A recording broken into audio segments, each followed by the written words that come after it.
He built his company from the ground up.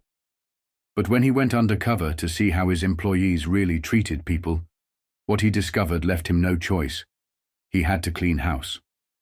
The towering glass building of Kingston Realty gleamed under the morning sun. Inside, luxury deals were being made, fortunes exchanged, and clients walked in expecting nothing but the best. But today, the man who owned it all wasn't stepping inside as the CEO. Marcus Kingston, billionaire real estate mogul, walked into his own company disguised as an ordinary man. No tailored suit, no Rolex, just a simple button-up shirt and worn-out dress shoes. He wanted to see what really happened when no one knew the boss was watching. As he stepped into the lobby, he took a deep breath. He had spent years building this company, but lately, something felt off. There were whispers of employees mistreating clients, shady deals, and a growing arrogance in the office. Marcus needed the truth, and within minutes of walking in he found it. A receptionist barely glanced at him. "If you're here for a consultation, the affordable units are listed online." Marcus raised an eyebrow. Affordable? She hadn't even asked what he was looking for. He played along. "Actually, I'd like to see a high-end property, something luxury." She scoffed. "I don't think you're in the right place." Marcus clenched his jaw. Just because of how he looked. Before he could respond, a loud voice interrupted. "Hey, who let this guy in here?" Marcus turned, and his stomach twisted. One of his senior agents, Thomas, stood there with a smug smirk. "Sir, I think you'd be more comfortable with a different firm," Thomas said, crossing his arms. Marcus kept his expression neutral, but inside, rage boiled. This was how they treated people. They had no idea they were turning away their own CEO, but tomorrow they would find out, and heads were going to roll. The next morning, Marcus Kingston didn't walk into his company as a customer. He walked in as the CEO. Dressed in a sharp custom suit, his signature Rolex back on his wrist, he strode through the lobby with an air of authority that sent a ripple of tension through the building. The same receptionist who had dismissed him yesterday went pale the moment she recognized him. Good morning, Mr. Kingston," she stammered, suddenly straightening in her chair. Marcus didn't even acknowledge her. She had already sealed her fate. As he entered the main office, the employees who had ignored him just a day before now stood frozen in their tracks. And then he spotted Thomas. The senior agent who had mocked him, who had judged him without a second thought, was now staring at him with wide, terrified eyes. "Mr. Kingston," Thomas forced a nervous chuckle. "Didn't know you were coming in today." Marcus stopped in front of him, crossing his arms. "No, you didn't. But you should have treated every customer like I was." Silence. The entire office was dead quiet. Marcus exhaled slowly, his voice calm but lethal. "Everyone who dismissed me yesterday, who assumed I didn't belong here, pack your things." Thomas paled. "Sir, wait. No." Marcus's voice was firm. "I built this company from nothing. I treat every client with respect, and I expect my employees to do the same." His gaze swept across the office. "If you don't belong here." Security had already stepped inside, watching for his signal. Marcus looked at Thomas one last time. "You're fired." The room erupted in whispers as Thomas stumbled back, his confidence shattered. Marcus turned to the rest of the employees.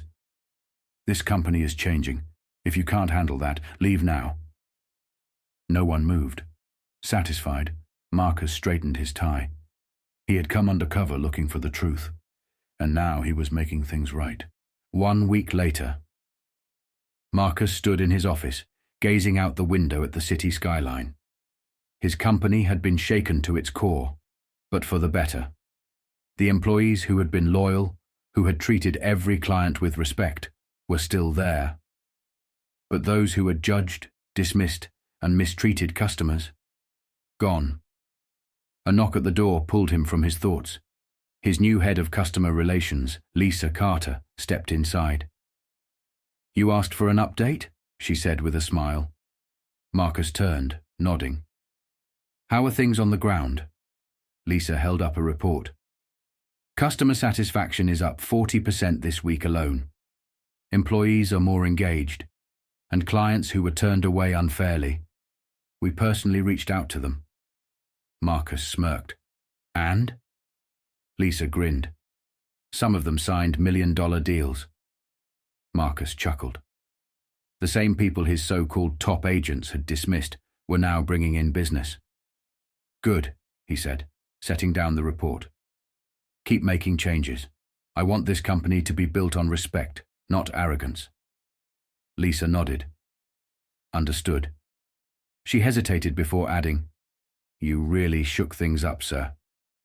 Marcus leaned back in his chair. "I didn't build this company to watch it rot from the inside." Lisa smiled. "Well, you saved it." As she left, Marcus exhaled, a weight lifting off his shoulders. He had gone undercover looking for the truth. He had found it. And he had fixed it. And from now on, Kingston Realty would never be the same again. 1 year later, Marcus stepped into the bustling lobby of Kingston Realty, but this time it felt different. The energy had changed. Employees greeted clients warmly, deals were being made with integrity, and his company was thriving, the way it was always meant to. As he walked past the reception desk, the new receptionist, a young man named Eric, smiled and stood up. "Good morning, Mr. Kingston. Would you like a coffee?" Marcus smirked. No arrogance, no dismissiveness, just professionalism. He nodded. "Black. No sugar."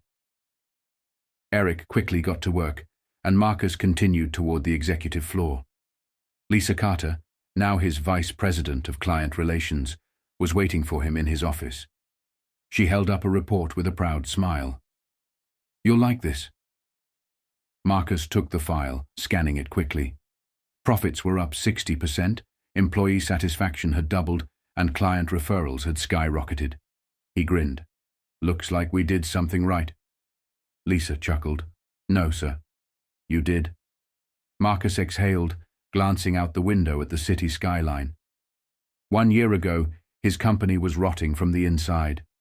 Now, it was stronger than ever, because he had gone undercover. He had seen the truth, and he had fixed it. And from this moment on, he would never stop making sure his company stood for respect, fairness, and success. Marcus turned back to Lisa, determination in his eyes. "Let's make next year even better." She grinned. "I thought you'd say that." And as Marcus sat back in his chair, he knew this was only the beginning. The transformation of Kingston Realty had been a success, but for Marcus Kingston, it was just the start. One evening, as he reviewed expansion plans in his office, his phone buzzed. A message from Lisa. "Lisa, you might want to see this. Sending you a video now." Marcus clicked the link. A secretly recorded clip played on his screen. It was Thomas, the agent he had fired a year ago. Marcus's jaw tightened as he listened. Thomas was at a rival firm, bragging about how he used to manipulate deals, underserve minority clients, and avoid selling to certain buyers to keep exclusivity in luxury real estate. Worse, he laughed about how Marcus had fired him, but still didn't know the half of it. Marcus leaned forward, eyes narrowing. The half of what? He immediately called Lisa. "Where did this video come from?" Lisa's voice was sharp. "A former employee who worked under Thomas. They left after seeing what he was doing, but they say there's more." Marcus's grip tightened on his phone. Had Thomas been running a deeper scheme inside Kingston Realty before he was fired? If so, Marcus had unfinished business. His company might be thriving now, but his work wasn't done. Because if there was one thing Marcus Kingston didn't tolerate, it was corruption under his name. He stood, his eyes burning with determination. "Find me everything. We're shutting this down." Lisa's voice was firm. Already on it. As Marcus hung up, a slow smirk crossed his face. 1 year ago he cleaned house. Now, he was about to burn down the rot that had been hiding in the shadows. And when he was done, everyone would know Marcus Kingston was not a man to be crossed.